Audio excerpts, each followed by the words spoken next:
Bouracha. Voilà, on va faire un cours sur Havdal et Tevet, c'est ce Shabbat.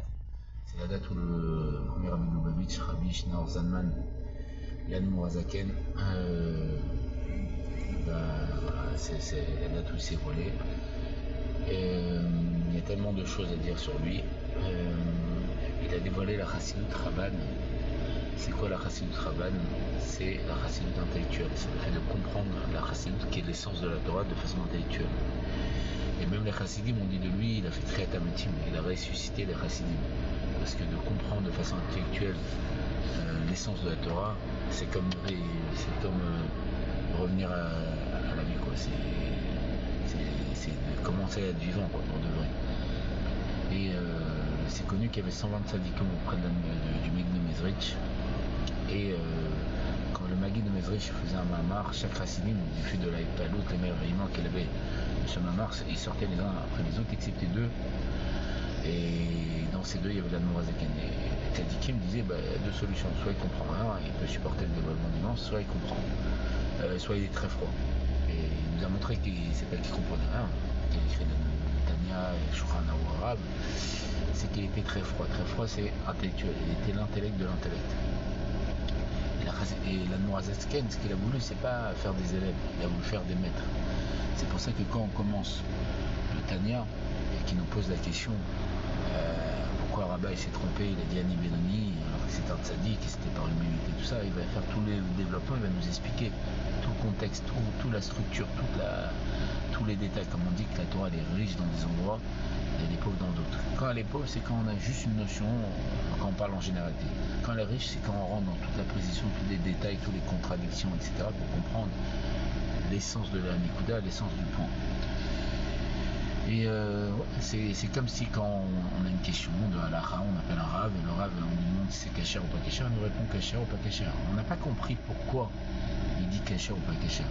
Il faut étudier toute la Gemara, il faut étudier tous les poskim, tous les décisionnaires pour comprendre. Et le but de l'Admorazaken, c'est ça, c'est de faire des maîtres. C'est pour ça qu'il va nous expliquer toute la plénitude de la Torah, tous les secrets de la Torah, c'est pour ça que chez l'Admorazaken, pour étudier Tanya, il fallait étudier, il faut connaître tout le chasse et tous les tifs du Harida, tous les écrits de la Kabbalah, pour pouvoir aborder son livre à la base. Et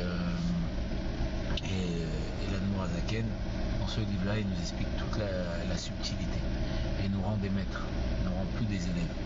Le but c'est de devenir un maître, comme il y a marqué que chaque juif, Kulam Tzadikim, on a tous des Tzadikim, et voilà, c'est vraiment, il nous rentre dans toute la précision pour qu'on ait une vue d'ensemble et qu'on comprenne toute la profondeur, comme quand, je crois que c'est Rabbi Zushi de la Napoli ou Rabbi Levi Yisraël de Berditchev, quand ils ont lu le Tanya, ils ont dit mais comment tu as pu faire rentrer un Dieu aussi grand dans un livre aussi petit.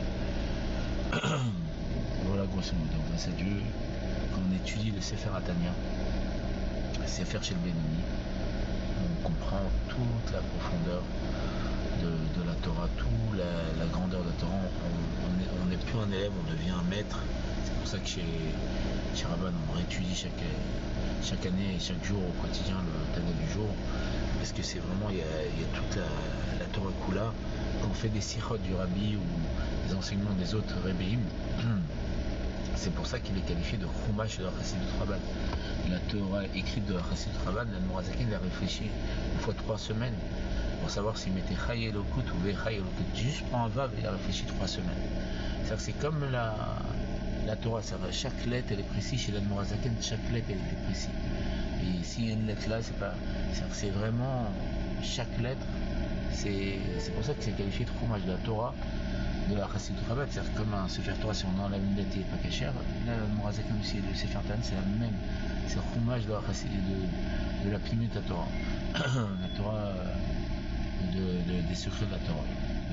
Chaque lettre elle est précise, etc. Et lui il nous fait, donc c'est pour ça qu'on va étudier au jour le jour chaque année, et on va voir que dans des mamarim, des sikhot du Rabbi, ils vont développer les enseignements qu'il y a dans le Tanya, on l'étudie chaque année, et après finalement grâce au Rebim on va voir, cet enseignement mais il était marqué dans le Tanya. En vérité dans le Tanya il y a toute la Chassidut du travail, et juste eux ils développent, parce que même sur chaque lettre on peut faire un développement. Voilà. Et le but c'est de faire des maîtres et non pas des élèves. C'est pour pour ça qu'il nous explique toute la structure, il nous fait comprendre toute la profondeur, il nous fait comprendre les mondes cachés, qui est des mondes spirituels, il nous explique le Datélien, la connaissance d'en haut, la connaissance des tzadikim, qui est la connaissance du spirituel, et la connaissance des gens d'âme comme nous, on l'a, donc voilà. Et donc l'âme a des vêtements, qu'elle a 10 forces de l'âme, qu'il y a les mitzvot c'est les vêtements de l'âme, que la Torah c'est la nourriture de l'âme, il y a 4 mondes spirituels global, etc., etc., etc. Voilà. Donc il y a au troisième état